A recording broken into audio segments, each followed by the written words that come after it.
제가 이제까지 사목 경험에 의하면은 출세한 자식일수록 부모를 더 안 모십니다. 아들 자식 출세시키면은 내가 호황할 것 같죠? 아들 자식 잘 키우면 잘 키울수록 여우 같은 년이 나타나서 낚아채 간다는 거예요. 예, 아들 자식을 잘 키우면 잘 키울수록 여우 같은 년이 나타나서 낚아채 간다는 거예요. 근데 가만히 생각해보니까 그 말이 맞는 것 같아요. 왜? 아니 의사하고 판검사면은 이쁘고 귀하게 자란 집 딸이 낚아채 갈 거 아니야. 그래서 딸을 둘 놓으면 금메달, 아들 하나 딸 하나 놓으면 은메달, 아들만 둘 놓으면 목메달이에요. 그래서 아들만 둘 놓으면 목메달이에요. 이렇게 누워있는 할머니, 그야말로 누워서 이렇게 죽 5년 10년 받아먹는 할머니, 이렇게 며느리가 손을 잡고 뭐라고 그러는지 아세요? 엄마 왜 이렇게 안 죽어? 엄마가 빨리 죽어야지. 엄마도 덜 고생하고 나도 덜 고생하지. 그 보는 앞에서 죽으랜다니까요. 손잡고. 정확하지는 않지만 3년 또는 4년 전으로 기억합니다. 연세가 80대이신 할머니께서 상담을 요청해 오셨는데요. 잠시 망설이시더니 말문을 열었습니다. 남편은 돌아가셨고 혼자 사는데 재산은 평생 살아온 집 한 채가 다였다고 했습니다. 그런데 경제력도 없어지고 해서 정부로부터 보조금을 타기 위해서는 내 재산이 있으면 안 된다는 주위의 말을 듣고 큰아들에게 나중에 필요할 때 돌려달라는 당부와 함께 집 명의를 큰아들에게 넘겨주었습니다. 당시 아파트에 살았던 아들은 애들은 뛰어놀아야 한다고 말하며 어머니가 사시던 집보다 좀 더 큰 집이 필요하다고 하면서 할머니께서 사시던 집을 매각하고 좀 더 큰 집으로 이사를 갔습니다. 이러던 중 몇 년 전부터 몸이 아프고 불편해지면서 치료와 요양 등으로 돈이 더 필요해졌지만 돈을 마련할 방법이 없었습니다. 그래서 할머니 집값의 일부를 아들로부터 받아서 생활에 보태야겠다는 생각에 아들과 상의를 했습니다. 그러나 돌아온 말은 청천벽력이었습니다. 아들 답변은 돌려줄 돈이 없다는 것이었습니다. 게다가 며느리는 한술 더 떴다고 합니다. 소송하려면 하세요. 우리는 드릴 의무가 없습니다. 라고 했지요. 창피해서 누구에게 말할 수도 없는 그런 답변을 받은 할머니는 그 분을 참지 못하시고 제 앞에서 눈물만 흘렸습니다. 이게 남의 얘기일까요? 아들이 잘못된 걸까요? 아니면 며느리가 나쁜 걸까요? 어쩌면 이런 일은 누구에게나 일어날 수 있는 일이라고 생각합니다. 그래서 오늘은 이런 얘기를 함께 생각해 보려고 합니다. 내 재산을 내가 살아 생전에 자녀에게 넘겨주는 것이 좋을까요? 아니면 내가 세상을 떠난 후 상속으로 가져가게 하는 것이 좋을까요? 작던 크던 넘겨줄 재산이 있는 사람들은 한 번쯤은 생각하게 되는 문제입니다. 그리고 또 넘겨준다면 얼마를 언제 어떻게 넘겨줘야 하는지도 역시 고민하게 됩니다. 모두가 그런 것은 아니지만 우리나라 노인분들은 재산 이전과 관련해서 비슷한 공통점을 발견할 수 있습니다. 그것은 나이가 50쯤 접어들면 자신의 재산을 자녀들에게 넘겨줄 것을 생각한다는 것입니다. 물론 그렇지 않은 분들도 있고 보다 일찍 생각하시는 분들도 있습니다. 제가 말씀드리는 것은 평균적으로 50대에 접어들면 자녀에게 재산을 이전하는 문제를 생각하더라는 것입니다. 어떤 측면에선 당연한 것이라고 생각할 수도 있긴 한데요. 아마도 예전 같지 않은 건강 상태라든지 자녀의 성장, 그리고 어느 정도 자신들의 생활이 안정되어 있는 시기이기도 한 이유도 있을 것이라는 생각이 듭니다. 미리 준비하는 것이 잘못되었다고 할 수는 없습니다. 다만 여러 사람들이 겪은 경험을 여러분과 공유해서 여러분의 판단과 계획에 도움을 드리고자 하는 것입니다. 오늘의 주제는 내 재산을 언제 자녀에게 넘겨주는 것이 좋은가입니다. 먼저 재산을 자녀들에게 일찍이 전해줬을 때 좋은 점에 대해서 생각해 보겠습니다. 첫째는 재산이 불어나는 것에 대한 세금을 피할 수 있습니다.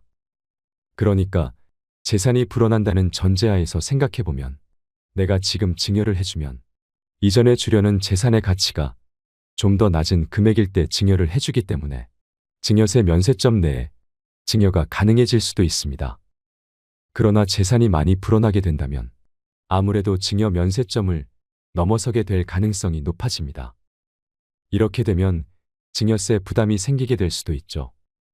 상속도 마찬가지입니다. 재산 규모가 커질수록 상속세 면세점 역시 넘어설 가능성이 높아질 수 있기 때문입니다. 두 번째는 자녀들이 돈이 필요할 때 사용할 수 있도록 해준다는 것입니다. 우리 모두가 겪었던 것처럼 젊었을 때 조금만 도움을 받으면 직장 생활이나 비즈니스, 그리고 자녀 교육에 큰 도움이 되는 경우를 보게 됩니다.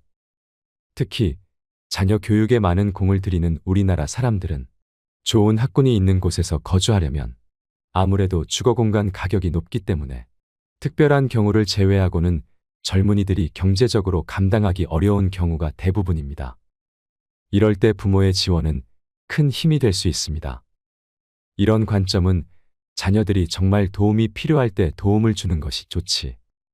자녀들이 도움이 필요치 않은 시기에 지원이 될 경우에는 별로 도움이 되지 않을 수도 있다는 것입니다. 이런 장점이 있음에도 불구하고 자녀들에게 재산을 일찍 이전하는 것에 대한 다른 관점을 7가지로 정리해서 생각해 보겠습니다. 첫째는 자녀에게 재산을 일찍 이전하게 되면 자녀들의 재정 관리 능력에 대한 염려가 발생할 수 있습니다. 일반적으로 나이가 젊으면 젊을수록 상대적으로 경험 부족과 판단 미숙으로 재정관리 실수가 발생할 수 있다는 염려인 것입니다. 자녀들마다 능력이 천차만별이기 때문에 획일적으로 얘기하기는 어렵지만 자녀에게 일찍 증여하기 이전에 자녀의 재정관리 능력을 검증해보는 과정이 필요합니다. 그래서 꼭 자녀에게 재산을 일찍 증여하길 원하신다면 작은 데서부터의 이전을 시도하고 재산을 관리하는 모습을 보면서 전체적인 계획을 세워나가는 것이 바람직하다는 것입니다. 둘째는 자녀들에게 재산을 이전하기 전에 자신의 미래에 대한 사려 깊은 준비가 필요하다는 것입니다. 그러니까 각 개인의 인생의 목적과 살아있는 동안 재정적인 필요를 충분히 만족할 만한 준비가 되어 있는지, 혹시 몸이 불편했을 때를 대비해서 의료비 지출과 관련한 노후 대비는 되어 있는지를 봐야 할 것입니다. 이런 것이 정리된 후에 재산 이전에 대한 계획을 생각해야 할 것입니다. 이런 과정에서 세금을 최대한 줄이고 재산 증식으로 인해서 쌓여진 이익에 대한 세금 처리 역시 고민해 봐야 한다고 생각됩니다. 셋째는 나의 경제적 능력이 없어졌을 때 누가 나에게 경제 조언을 할 것인가를 생각해 봐야 합니다. 내가 경제적 능력이 있을 때는 내가 경제적으로 필요한 것은 내가 번 돈으로 또는 내가 평생 모아온 돈으로 그 필요를 충족할 수 있지만 나에게 경제력이 없어지게 되면 그때는 정말 나에게 필요한 것에 대해서 도움받을 곳이 없을 수도 있기 때문입니다. 네 번째는 내가 몸이 불편하면 누가 돌볼 것인가도 생각해 두어야 합니다. 시간이 흐르면 사람은 늙게 되어 있고 병도 생길 수 있습니다. 단순히 약을 복용하거나 간단한 치료나 수술로 해결될 수 있는 병의 경우에는 큰 어려움이 없을 수도 있지만 거동이 불편해지거나 누구의 도움이 반드시 필요한 상황이 올 경우에는 치명적일 수 있다는 것입니다. 우리도 부모님을 모셔보았고 그리고 경험해 보았지만 가족 중 누군가가 거동이 불편하고 항상 누군가로부터 간호를 받아야 하는 상황일 때는 아무리 자식이라 해도 매일 매 시간마다 도움을 드리는 것은 매우 어렵습니다. 아니, 불가능하다고 보는 것이 더 합당할 것입니다. 왜냐하면 자녀들도 일을 해야 하고 돌봐야 할 가정이 있고 그들의 어린 자녀들이 있습니다. 자녀가 불효자여서가 아니라 현실적으로 할 수 없는 경우가 많습니다. 이때 정말 필요한 것은 결국 돈입니다. 돈이 있으면 그 돈으로 나를 돌봐줄 수 있는 사람을 고용할 수도 있고 치료받으면서 생을 마감할 때까지 자녀들에게 피해를 주지 않으면서 편안히 생활을 할 수 있을 것입니다. 그런데 자녀에게 일찌감치 재산을 줬다면 내가 어렵게 되었다고 다시 달라고 할 수 있을까요? 그래서 내가 몸을 가눌 수 없게 되었을 때 생활에 필요한 부분을 반드시 남겨두어야 합니다. 다행히 생을 마감할 때까지 그 돈을 사용하지 않아도 되었다면 그 몫은 그대로 자녀에게 넘어가도록 해두면 되는 것입니다. 내 스스로 이런 상황을 극복할 수 있는 재정적 준비가 되어 있다면 이는 나 자신은 물론 자녀들에게도 큰 도움이 되는 것이라고 생각됩니다. 5번째는 자녀는 품 안의 자녀일 때 자녀일 수 있다는 것입니다. 자녀를 못 믿고 자녀와 사이가 좋지 않은 가족도 있긴 합니다만 대부분의 사람들은 내 아이들을 믿고 살아갑니다. 그렇기 때문에 내가 가지고 있는 재산을 내가 쓰는 것보다는 어떻게든 아껴서 자녀들에게 넘겨주려고 하시는 분들이 많습니다. 맞습니다. 내가 평생 아껴서 모은 재산, 내가 눈에 넣어도 아프지 않을 아들, 딸들에게 넘겨주는 것을 누가 뭐라 하겠습니까? 내가 쓰는 것보다 아들, 딸들에게 주는 것이 행복한데 말입니다. 그런데 그렇게 사랑했던 아들이 또는 딸이 결혼을 하게 되면 내 며느리와 사위는 내 자녀와 다를 수 있다는 것입니다. 오늘 시작하면서 말씀드렸던 사례가 대표적인 한 예가 되겠습니다. 물론 그렇지 않은 경우도 많습니다. 며느리와 사이가 친딸과 아들 못지않게 행복하게 지내는 가족도 많습니다.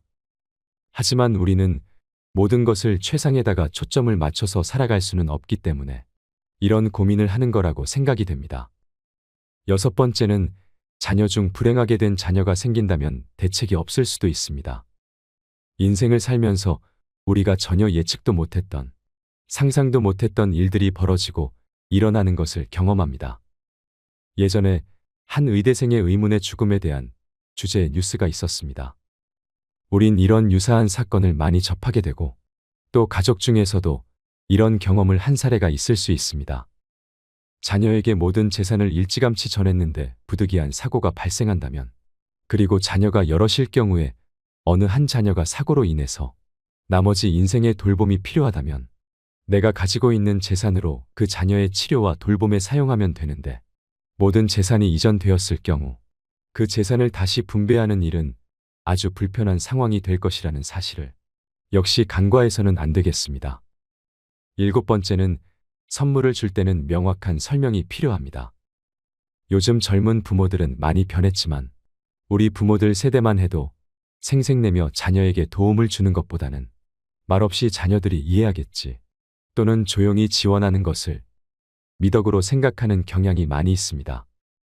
예를 들면 생일날 또는 크리스마스에 어떤 작지 않은 선물을 했다고 하면 이것은 크리스마스 선물이다 또는 생일 선물이다라고 명확히 얘기하고, 이런 재정적 선물이 정기적으로 이루어지지 않을 수 있음을 명확히 하는 것이 좋습니다.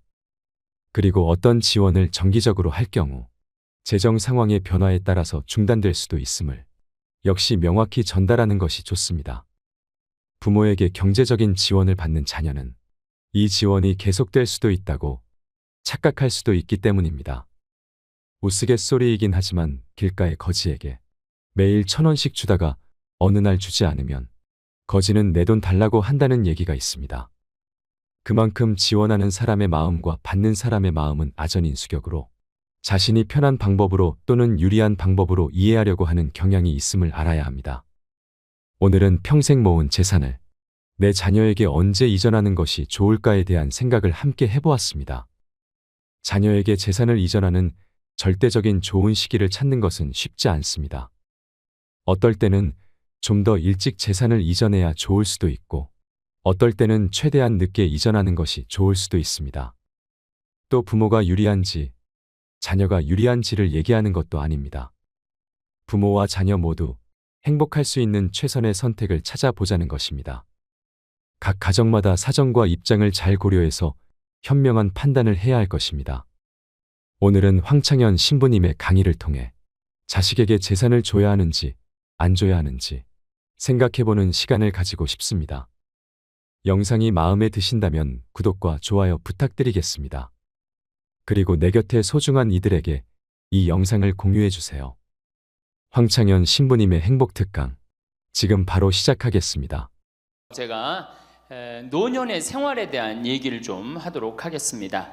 우리나라가 자식에 대한 관심은 세계에서 1등인데 노인에 대한 관심은 선진국 중에서는 꼴등인 것 같아요.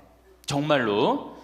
우리가 3,000년 전에 평균 연령이 얼마였느냐 하면 3,000년 전에 평균 연령이 20세였어요. 20살. 3,000년 전에. 근데 1900년, 지금으로부터 100년 전에 평균 연령이 몇 세였냐면 47세였어요. 그러니까 3,000년 동안 27년 늘어난 거예요. 근데 1900년에서 지금 2008년 불과 100년 만에 평균 연령이 80세야. 그러니까 100년 만에 몇 세가 늘어났느냐 하면은 33년이 늘어나는 거, 33년이. 그러니까 지금 우리 여기 할머니들 보통 보면은 제가 장례 미사에 보면은 대개 92살, 93살 이래요. 우리 여기 주방장 어머니도 얼마 전에 돌아가셨는데 96에 돌아왔어요. 96에. 그러니까 요즘 70쯤 이렇게 돌아가면은 뭐라 그러냐면 아유 빨리 죽었네 그래요. 70쯤 죽으면. 그렇죠? 70쯤 죽으면 빨리 죽었네 그래요. 그러니까 여기 대부분의 분들이 여기 계신 분들 보면은 이 정말로 재수 없으면 100살까지 다 살 거예요. 여기 있는 분들은 100살까지. 예. 까면서 한번 소구조사를 한번 해봐야 되겠다. 나 지금 70 넘었다. 손 들어봐요. 70 넘었다. 70은 나이도 아니네 보니까. 80 넘었다 하면 손 들어. 80. 우리 할머니 80 넘었어요? 몇 살이세요?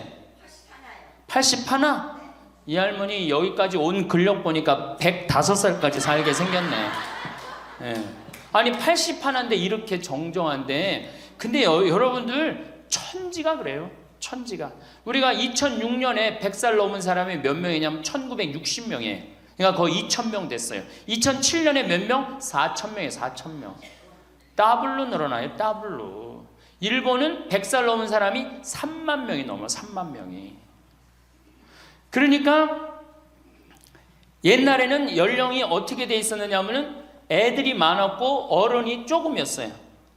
그래갖고 뭐 애들은 굉장히 많은데 나를 가면 갈수록 저거갖고 동네에서 60살 넘은 사람은 1명 내지 2명이야. 동네에서. 그러니까 60 환갑 넘었다 그러면 이렇게 지나가다도 환갑 넘은 할머니가 지나가면 절로 고개를 숙였단 말이에요. 어디 옛날에 할아버지 할머니 환갑 넘은 할아버지 할머니 지나가는데 담배를 펴요. 피다가도 얼른 끄지. 근데 지금은 이게 우리나라가 65세 이상이 500만 명이에요. 500만 명. 65세 이상이. 그러니까 도표를 그리면은 이래 60세가 훨씬 많아. 65세가. 미국은 3,300만 명. 65세 넘은 분들이. 또 이 일본은 2천만 명. 그러니까 존경을 하려고 해도 누굴 존경해? 이 수없이 많이 돌아다니는데 옛날에 하나 둘이어야지 존경을 해야지. 지금은 천지가 할머니 할아버지들인데 누굴 존경해? 누굴 존경해? 그냥 길에 채이는 게 할머니 할아버지인데 존경할 수가 없는 거예요. 혹시 우리 늙은이들 왜 존경하지 않나 이렇게 섭섭해하는 할머니 할아버지들이 착각하는 거예요. 하나 둘이어야지 존경해지. 신부도 본당 신부가 하나니까 3,000명 교우들이 존경하는 거예요. 본당 신부가 100명이다. 우리 본당에 신부가 100명이다. 존경할 거 안 할 것 같아. 채이는 게 본 신부인데, 근데 신부님 만나기 하늘의 별 따기보다 어려우니까 존경을 하는 거예요. 옛날에 할머니 할아버지들이 존경받았던 이유가 동네에서 거의 없었기 때문에. 중간에 다 죽었어. 근데 요즘 안 죽고 다 같이 가는 거야. 다 같이. 65세 이상이 500만 명이에요. 500만 명. 참고로 북한은 65세 이상이 몇 명이냐? 아니 북한은 평균 연령이 몇 세냐? 지금 30세예요. 북한은. 우리나라는 80세인데. 그러니까 우리나라 사람들이 북한보다 50년 더 사는 거, 평균 연령이. 그러니까 여러분들 지금 남한에서 사는 거 감사해 안 감사해요? 정말로 감사한 거예요. 우리가 지금 뭐 여러 가지 뭐 경제 불황이다 어쨌다 저쨌다 해도 6.25 끝날 때나 여러분들 해방될 때보다 지금 잘 먹고 잘 살아요, 못 살아요? 그때에 비하면 너무너무 잘 먹고 잘 사는 거예요. 그런데도 우리가 불행하다고 생각한다면은 하느님이 축복을 엄청나게 줬는데도 그 축복의 가치를 모르는 거죠. 근데 어쨌든 우리나라는 지금 프랑스는 120년 동안 고령화가 천천히 진행됐어요. 근데 우리나라는 20년 만에 초고령 사회로 들어섰어요. 왜냐하면 우리나라가 왜 초고령 사회로 들어서느냐 하면은 우리나라가 먹을 거리가 참 건강해요. 세계 5대 건강식품이 있는데 우리나라의 김치, 일본의 나또, 인도의 렌틸, 스페인의 올리브, 그리스의 요거트, 이게 세계 5대 건강식품이에요. 근데 그 중에 우리나라 식품이 뭐가 있어? 김치가 있단 말이야.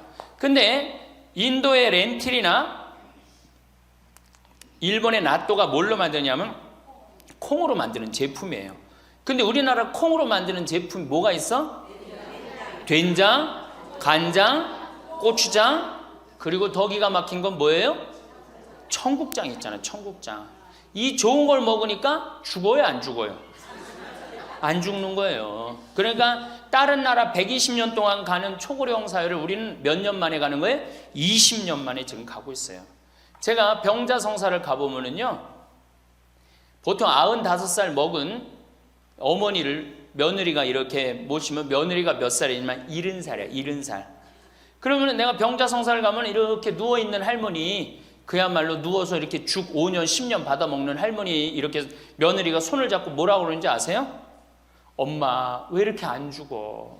엄마가 빨리 죽어야지. 엄마도 덜 고생하고 나도 덜 고생하지. 그 보는 앞에서 죽으랜다니까요. 손잡고. 그리고 꼭 하는 말이 있어요. 엄마가 빨리 죽어야지 우리 신부님도 그만 고생시키고. 병자성사 맨날 오니까 신부님 고생한다 이거지. 그러니까 살아있는 게 다 고생이라는 거지. 본인도 고생, 며느리도 고생, 병자성사 오는 신부님도 고생. 그러니까 늘 고생한다니까. 엄마 빨리 죽으라고 그러는 거예요. 공자님께서 2500년 전에 뭐라고 그랬냐면은 너희는 부모의 나이를 꼭 기억해두라 그랬어요. 부모가 살 날이 얼마 남지 않았으니까. 그래갖고 내가 그 얘기를 듣고 부모님 나이를 기억하다가요, 요즘은 60 넘어서 기억하기 시작했는데 요즘 포기했어요. 헷갈려. 몇 살인지 78인지 79인지 왔다 갔다 해요. 아마 내가 이렇게 많은 분들 지금 어머니 나이 몇 살이냐면 헷갈리는 사람들 많더라고요. 83인지 4인지 왔다 갔다 하는 거죠. 쉬다 지쳐서 포기하는 거예요. 제가 능평성당에 그 봉송체를 갔는데 이 할머니를 92살서부터 봉송체를 다녔는데 이 할머니 기억력이 기가 막혀요. 전달 봉송체 온 날 정확하게 기억해요. 날짜 요일까지. 근데 이 할머니가 내가 할머니 몇 살이에요? 그러면은 89이래. 92인데도 89이래. 93때 가갖고 할머니 몇 살이에요? 89이래. 95까지 제가 봉송체를 갔거든요. 그때도 물어보면 89이래. 왜 89이라고 그럴 것 같아요? 그렇게 기억력 좋은 할머니가. 미안한 거예요. 너무 오래 살으니까 누구한테 미안해? 자식들한테 미안한 거예요. 자식들한테. 그러니까 지금 이게 우리 현대의 가장 심각한 문제는 뭐예요? 이게 안 죽는 거, 안 죽는 거. 그럼 왜 안 죽느냐? 이게 의학이 발달해 갖고요. 죽을 만하면 살려 갖고 오고, 죽을 만하면 살려 갖고 오고. 그래서 죽고 싶어도 죽지도 못해요, 지금. 1920년에 페니실린이 개발이 됩니다. 세계대전이 끝나고 난 다음에 페니실린이 보편화돼요. 페니실린 나오기 전에는 조금만 상처만 나도 죽었어요. 아물지 않으면. 안에 골마도 다 죽었어요. 근데 페니실린 나오고 난 다음부터 어떻게? 상처 나도 안에 골마도 페니실린 한 방만 넣으면 다 낫는 거예요. 전염병이고 뭐고. 그러니까 이제 안 죽기 시작한 거예요. 또 MIT 공대 아이들이 20세기의 최고의 발명품을 뭘로 아느냐면 칫솔로 봐요. 칫솔. 20세기 최고의 발명품. 그러니까 칫솔 나오기 전에 옛날에 여기 할머니들, 동네 할머니들, 50된 할머니들 이빨이 몇 개나 남아 있었어요. 여기 하나, 그러고 뻥 뚫렸잖아요. 그렇죠? 그래갖고 그냥 옛날에 합죽이 굉장히 많았죠. 이빨이 없으니까. 그리고 왜 옛날에는 이빨이, 칫솔도 없었지만 왜 이빨이 이렇게 성하지 않았어요? 애를 7, 8, 10 놓으니 그거 애 놓으면서 힘쓰느냐고 잇몸 다 물러나고 이빨 빠지는 거예요. 근데 요즘 애도 안 놓지. 칫솔로 하지. 그러니까 이빨이 하나 둘이면은 50쯤 되면 이빨이 다 빠져요. 이빨이 하나 둘이면 어떻게 해요? 하나 둘이면 죽밖에 못 먹어요. 50살 넘어서 죽 먹기 시작하면은 아무리 죽 먹고 오래 살아도 10년 이상 못 버팁니다. 그 옛날에 환갑을 못 넘겼던 거예요. 근데 요즘 칫솔이 있어갖고 이빨이 온전한 할머니들 천지예요. 또 요즘은 의술이 발달해갖고 어떻게? 치과에 가갖고 틀니 다 해놓지. 또 이 해놓지. 요즘 또 임플란트까지 하지. 그러니까 이빨이 그냥 80이 돼도 다 튼튼한 거야. 이빨이 튼튼하니까 일주일에 한 번씩 고기를 꼭꼭 씹어 먹는 거예요. 죽 먹던 시대하고 고기 먹는 시대하고는 이건 틀리는 거예요. 매일 단백질을 공급해 주니까 죽어요, 안 죽어요? 안 죽는 거예요. 그래서 지금 어떻게? 굉장히 오래 사시는 거예요. 그리고 요즘 또 어떻게? 옛날에는 운동이 어디 있어? 옛날에는 밭에 나가서 일하고 그냥 늘 힘들게 살았잖아요. 그러니까 옛날에는 맨날 나가서 고생하고 이빨 없지. 그러니까 어떻게? 그러니까 빨리 죽는 거예요. 근데 요즘은 건강식품 먹지, 운동하지, 헬스하지, 수영하지. 이게요, 이래서 얼마나 오래 사는지 몰라. 저 뒤에 계신 분들, 지금 40대, 50대 되신 분들 손 들어보세요. 40대, 50대 되신 분들, 여러분들은 120살까지 살아. 120. 정말이에요. 여러분들은 120살까지 삽니다. 그러면 여러분들 지금 몇 년 남은 거야? 70년 남은 분들 많아요, 지금. 지금 자식이 문제가 아니라 누가 문제야? 여러분들이 문제예요, 지금. 자식 걱정할 때가 아니에요, 지금. 70년이면 작은 시간이에요? 70년이면 엄청나게 긴 시간이에요. 이 70년 동안 뭐하고 살 거냐? 이거 진짜 고민해야 돼요. 이렇게 오래 살 줄 모르고 노년에 대한 준비 안 하신 분들이, 이 노년에 대한 준비를 하신 분들은 과연 몇이나 되고, 노년을 준비 안 하신 분들은 얼마나 될까? 내가 보기엔 노년 제대로 준비한 사람들 10%도 안 돼요. 우리는 노년을 어떻게 준비하면 된다고 생각했어? 자식 하나 잘 키우면은 노년 준비 잘한다고 생각하고 있는 거예요. 근데 우리나라가 이 자식 교육의 맹목적이죠. 맹목적입니다. 이 세계에서 자식한테 이렇게 맹목적인 나라 없어요, 세계에서. 그러면은 우리 할머니들, 할아버지들이 왜 자식 교육을 맹목적으로 시켰느냐? 1900년도에 조선이 무너져 버려요. 그렇죠? 1900년도에 조선이 무너져 버려요. 그럼 조선 무너지기 전에 500년 동안 양반 상놈이 있었어. 그러니까 양반하고 상놈이 있었는데, 여기 계신 분들 뭐 다 지금 족보 있다고 그러죠? 나도 사실은 우리 집 족보 있다고 그러지만은 이게 얼마나 믿어야 될지 몰라. 왜냐하면은 조선시대 양반이 10%밖에 안 됐어요. 100명 중에 10명만 양반이었어요. 충청도가 10%, 경상도는 4%밖에 안 됐어요. 그러면 90%는 다 뭐야? 상민이야, 상민. 노예든 노비든 뭐 백정이든 전부 다 서름 받고 살았어요. 옛날에 노비가 얼마나 서름을 받고 살았느냐면은, 말을 타고 지나가다가도 양반 집을 지나가면은 양반 이 담이 시작되는 곳에서 말에서 내려야 돼요. 말 타고 양반 못 지나가요. 그러면은 말을 끌고 가다가 양반 담이 끝나는 데서 다시 타고 갔어요. 만약에 그냥 말 타고 지나가다가 걸리면은 멍석마리로 맞았어요. 그러니까 그냥 수백 년 동안 서러웠던 게 1900년대 순식간에 무너져 버렸어. 양반, 상놈, 계급이 무너져 버렸단 말이야. 이제 뭐만 하면 출세할 수 있어? 공부만 하면 출세할 수 있었던 거예요. 공부만.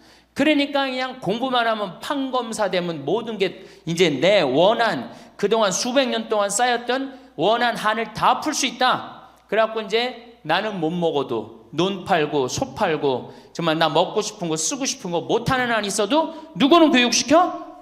자식은 교육시키겠다, 이거. 자식은. 그러니까 그냥 있는 돈 없는 돈 팔아서 마련해 갖고 여러분들 어떻게 했어요? 자식 공부를 시킨 게 바로 여러분들 세대예요. 여러분들이 정말로 내가 이렇게 오래 살 줄 모르고 자식 하나 출세시켜 갖고 그동안 수백 년 동안 서름을 다 날려버리겠다. 그래 갖고 우리나라가 교육률이 세계에서 최고로 높았던 거예요. 근데 지금 젊은 사람들은 왜 그러는지도 모르고 지금은 무조건 그 전통을 이어받아 갖고 자식한테 미쳐서 교육을 시키는 거고, 지금 젊은 사람 30대 40대는 할머니 할아버지들 세대는 그 서름을 날려버리고 싶어서 자식을 교육을 시켰던 거예요. 그렇게 이렇게 있는 돈 없는 돈 다 들여갖고 자식을 출세를 시켰어.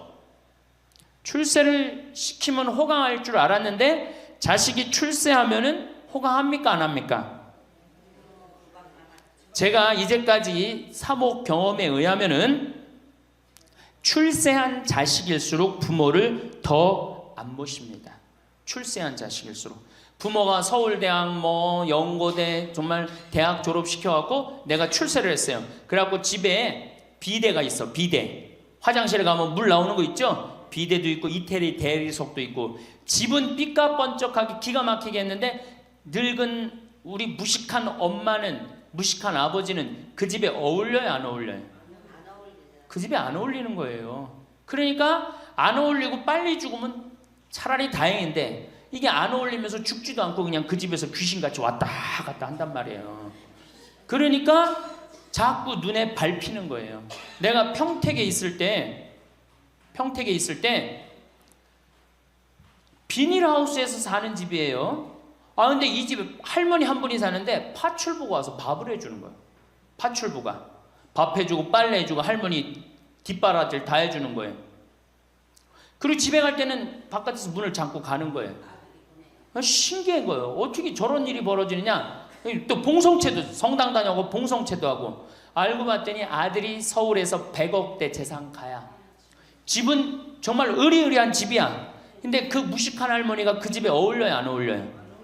안 어울리는 거야. 그러니까 이건 그래도 그 자식이 양심은 있어갖고 엄마는 내다버릴 수는 없고, 그러니까 서울에서 평택에다가 비닐하우스를 쳐갖고 파출부 하나 있어. 거기다 갖다 놓고 그냥 내다버릴 수는 없고 어떻게 그냥 그렇게 모시는 거예요. 그랬더니 내가 어느 노인대학에 오신 분들한테 이 강의를 했더니 할머니 한 분이 그런 얘기를 안 버린 게 다행이다 그런 거예요. 그걸로 만족하는 거야. 안 버림을 당하는 것만 해도 다행이라고 그러는 거예요. 이게 기가 막힌 정말로 시대에 우리가 살고 있죠. 여기 우리 할머니 할아버지들 내 자식이, 특히 아들 자식, 내가 이 아들에 대한 아주 그 혐오감이 있는데, 아들 자식 출세시키면은 내가 호황할 것 같죠? 가만히 생각해봐요. 아들을 기가 막히게 잘 키워서 서울대학 나왔어, 의사가 됐어, 판검사가 됐어. 그러면은 어떤 할머니가 그래요. 아들 자식 잘 키우면 잘 키울수록 여우 같은 년이 나타나서 낚아채 간다는 거예요. 아들 자식을 잘 키우면 잘 키울수록 여우 같은 년이 나타나서 낚아채 간다는 거예요. 근데 가만히 생각해보니까 그 말이 맞는 것 같아요. 왜? 아니 의사하고 판검사면은 이쁘고 귀하게 자란 집 딸이 낚아채 갈 거 아니야. 다 그렇게 결혼하지 않아요? 그럼 그걸 어떻게 그냥 자식 뺏기는 거예요. 그래서 딸을 둘 놓으면 금메달, 아들 하나 딸 하나 놓으면 은메달, 아들만 둘 놓으면 목메달이에요. 그래서 아들만 둘 놓으면 목메달이에요. 여기 얼마 전에 굉장히 재미난 통계가 나왔어요. 아들은 늙은 부모를 54% 구박한대요. 아들은 늙은 부모를, 며느리가 14% 구박한대요. 딸이 11% 구박한대요. 그러니까 아들 하나 딸 하나 있으면 늙어서 구박을 얼마나 받아? 55% 구박받는 거야. 그렇죠? 근데 아들만 둘이면 어떻게 되는 거야? 곱하기 2 하면 되는 거예요. 여기다가. 그럼 몇 퍼센트 구박받아? 108% 구박받는 거예요. 그러니까 아들 있다고 좋아하는 시대는 끝났다. 아들 있다고 좋아하는 시대는. 그리고 잘 키운 아들일수록 누가 나타나서 낚아채 간다?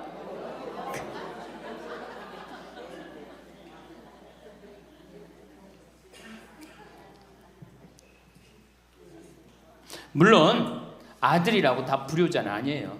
물론 제가 이렇게 목욕탕 이렇게 가보면은요, 정말 기가 막힌 아들을 많이 봐요. 80, 90된 아버지를 60된 아들이 모시고 와갖고 다 때 밀어드리고, 그 다음에 온탕에 들어갈 때도 손 한번 대보고 아버지 여기 괜찮다고 그러고, 끝나면 또 온몸에 로션 다 발라주고, 이 옷 입혀가는 그런 자식들 참 많이 봐요.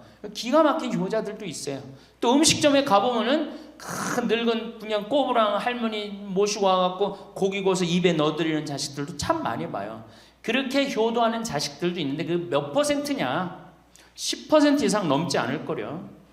우리 집도 이 둘째 아들이 기가 막힌 효자예요. 내가 봐도 참 효자. 좋은데 구경시켜드린다고 다 그 시와오 그 저기 뭐야 갈대숲 그리고 회도 사드리고 시간 되면 여행도 모시고 기가 막혀요. 근데 그런 아들이 몇이나 되겠느냐?